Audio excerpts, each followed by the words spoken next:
Hello friends, in our new episode we're going to discuss three high-profile criminal cases from sunny Poland. These are a petty dispute in the city of Kożuchów, the mysterious death of Ukrainians in Sanok, and a regrettable attack in Wroclaw. We'll talk about laws, double standards, and basic civility which many people lack. Please like, subscribe to the channel, and check your notification bell if you know what I mean. Friends, thank you so much to everyone who doesn't hold back. Just 2 seconds, simple actions. I'd like to support aerodynamics to support the working class. Thank you, and now let's get down to business. Let's figure it out from the very beginning. Such a high-profile incident, an ordinary incident that escalated into a stabbing, right? A stabbing without a knife, but with a fist fight. The case began in the glorious city of Kożuchów, that's in the Lubusz Voivodeship, not far from Zielona Góra, August 1st, 9 p.m. Well, that paints quite a picture. On the grounds of the hostel, where mostly out-of-towners and workers live, there's a group hanging out by the parking lot. Two men, 37 and 32 years old, and a woman, 28 years old. They wanted to listen to some classy music through the car speakers. The music, as they say, was quite varied. Polish, foreign, and oh horror, even in Ukrainian. A local citizen was passing by. As he walked past, he decided to take action. He expressed an active civic stance regarding the volume level and the choice of music. Well, as always, it started with a bit of misunderstanding, then came statements along the lines of "you people came here and go back where you came from."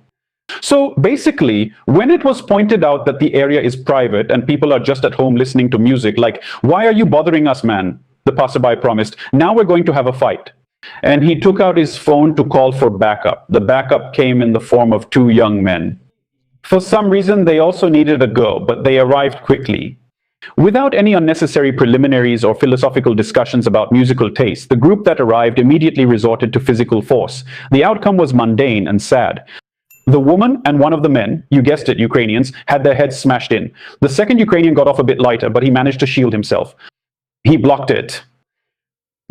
Basically, it's kind of unclear. There didn't seem to be any brass knuckles or bottles there, but the guys got roughed up pretty badly. Emergency services, police, and an ambulance arrived.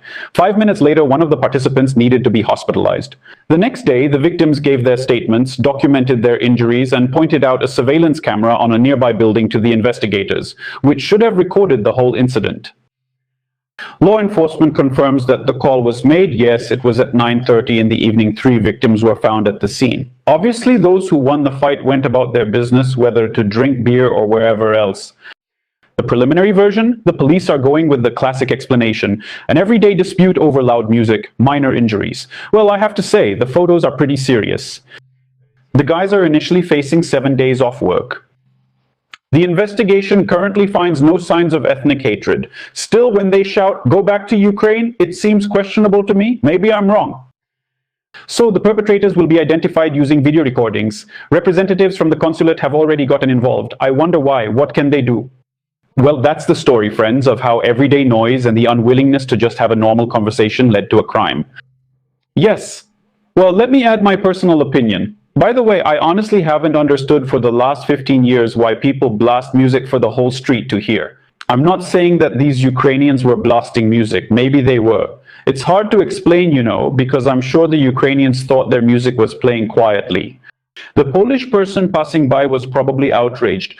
What's going on here? The volume is unknown. Or maybe it was just an excuse to pick a fight, to start an argument. There, but a few words from me. I don't understand why people play music loudly. The only rational explanation that comes to mind is that they seriously expect everyone around them to, "Wow, man, you really have great taste in music. God, what a masterpiece you have playing from your car, from your speaker. Thank you, kind person. How did I even live without all this?" Personally, I prefer to listen to music with headphones. You don't bother anyone, and no one will smash your head in while you're listening. That's just my humble opinion. Let's see how quickly they find these guys. Next, there's also some unpleasant news from Poland. Let's move to the city of Sanok. It's in the Subcarpathian Voivodeship. Sunday, August 2nd, not even dawn yet, 4:23. The local police received a report of a public disturbance on Bielogorska Street. That's not far from the Bona Hotel. When they arrived at the scene, by the way, that's a strange name for a hotel, Bona. Bona sounds like coupons or vouchers, right? Some kind of discounts, coupons.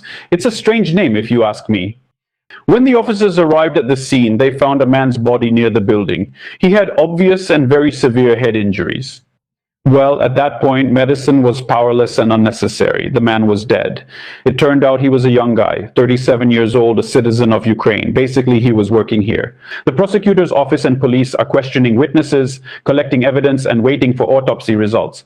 Hopefully, something will clarify the cause of death. The official investigation hasn't commented yet, stating all possibilities are being considered and nothing is ruled out. And, according to one version, the man could have simply fallen from the balcony on the second floor of the hotel, and it was fatal. If you have any thoughts on what really happened there, write them in the comments. It's still unclear, an accident, a domestic drama, or someone's malicious act. The investigation will show. So, friends, to top it off, or for dessert, depending on how you look at it, yes, we're not only looking into crimes against Ukrainians, but also how it works the other way around. We're looking into a serious criminal incident that happened on Saturday evening in Wroclaw. The residential area is Mukobur. Mukobur? Correct me if I'm wrong. Anyone watching from Wroclaw? What kind of name is Mukobur? Who came up with it? In short, the situation there is extremely bad. An 18-year-old citizen of Ukraine attacked a 30-year-old woman with a knife right in the stairwell. So basically just a kid fresh out of school, attacking another adult. The attacker inflicted several knife wounds to the victim's neck and chest. The woman was taken to the hospital in a life-threatening condition, but the doctors managed to save her, and on Monday the victim was already able to leave the medical facility and give her statement. Usually Poles write about this when a Ukrainian gets beaten up and gives an interview to the police. Well, not an interview, but an interrogation. Ads, question. They say if he could give an interview, he must not have been beaten up badly. But we wouldn't say things like that. The attacker himself was promptly detained by the police. And as stated by the representative of the Wroclaw prosecutor's office, Mr. Jakub Glubach, the suspect has been officially charged with attempted murder. For such an act, Polish law provides for punishment up to life imprisonment. I wonder if the guy will get the maximum sentence. At the moment, the following is known. The detainee did not admit guilt and refused to give any explanations. Preliminary investigation shows the attacker and victims did not know each other. And due to the seriousness of the charges, the prosecutor's office is considering whether to seek pretrial detention. Well, yeah, having a guy like that walking around on the street is a bit scary. The motive is unclear. Maybe he had voices in his head telling him, "You're Charles Manson #2, grab a knife and attack people." So it's really unclear what happened to him, especially if they didn't even know each other. If they had known each other, I could have joked about it, like maybe the lady promised to show the boy something and didn't. She wanted to let him touch it and didn't, but of course we're not going to joke like that. Yes, the Consulate General of Ukraine in Wroclaw also responded, condemning the violence and stressing the perpetrator must be held accountable under Polish law. Yes, I absolutely agree. It's important to make a note. Friends, when something like this happens to the other side, yes, sometimes a Pole attacks a Ukrainian. The average Polish armchair patriot immediately rushes to the comments with the usual set of phrases. He didn't get it for free. This is a Ukrainian provocation. Show the whole thing. It's on the edge. Show the recording from the very beginning.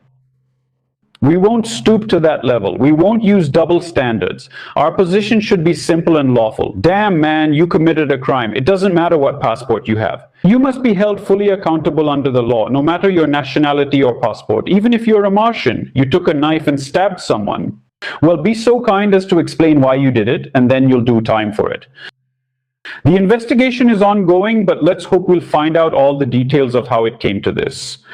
Friends, you may ask what we should do about all this. Let's think it over and put all our thoughts together. We have 3 completely different episodes before us, each highlighting important sociological and legal provocations. First of all, everyday culture and mutual respect.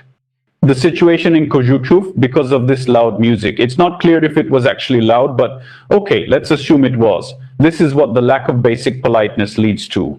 Someone turned the music up loudly without considering others who might be tired or want to sleep. So others decide to restore order with their fists and back up.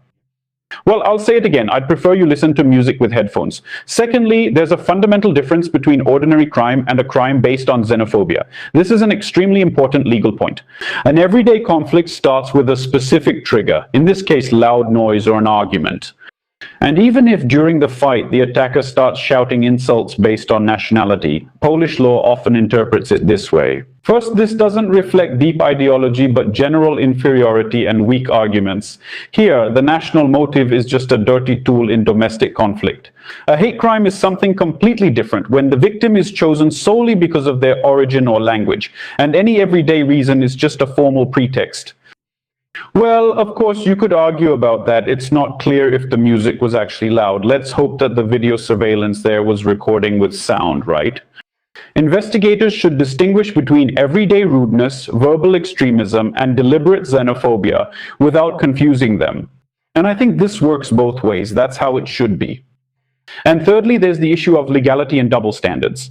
The case in Wroclaw highlights the main principle of any healthy state. When a serious crime is committed, it doesn't matter what passport the attacker or the victim has in their pocket. Attempts by armchair patriots on either side to justify their own people is a direct path to the degradation of the legal system. And the solution here is simple.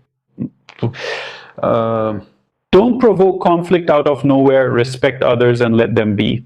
Don't give in to emotions, don't stir up interethnic hatred where it's just ordinary everyday stupidity or the madness of a particular individual. Demand equal accountability under the law for everyone. No exceptions for nationality, political situation, or controversial circumstances. I believe that a criminal should be held fully accountable by the law for the crime itself, not for where they were born or the color of their passport. So, after these words, you can definitely write, "Give back your Polish passport." How can you? Is it even okay to say something like that? What is this? Am I something Polish again? What is it? Okay. Yeah, it's been a while since anyone asked me to give up my passport. How is that possible? I demand that the law be followed. Are you out of your mind? All right, friends, that's all for now. Thank you very much for your attention. Take care of yourselves and your loved ones. Shout out to the tire fitters and cooks. Let me know if I missed giving a shout out to anyone else. Lathe operators and milling machine operators are like brothers to me in the trade. That's right, I always give them a shout out. And of course, truck drivers too. Those guys are great. They even manage to write comments while on the road. Just be careful though. Slow down and write your messages. All right. Take care of yourselves and those close to you. Those close to you, your loved ones. That's all for now. See you next time.